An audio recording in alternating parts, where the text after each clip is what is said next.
त्या ते गावाकडचा रोजगार बघ आपल्या शेतामध्ये काम करायला आहेत का? तो जातो ना.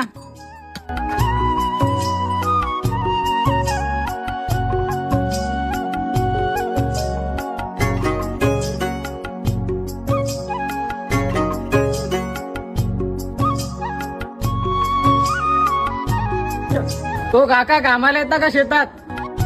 हो येतो ना. कुणाच्या शेतात? अरे हो ते कोंडबा बापू देवच पावला कामच लागलं. चला चला चला चला.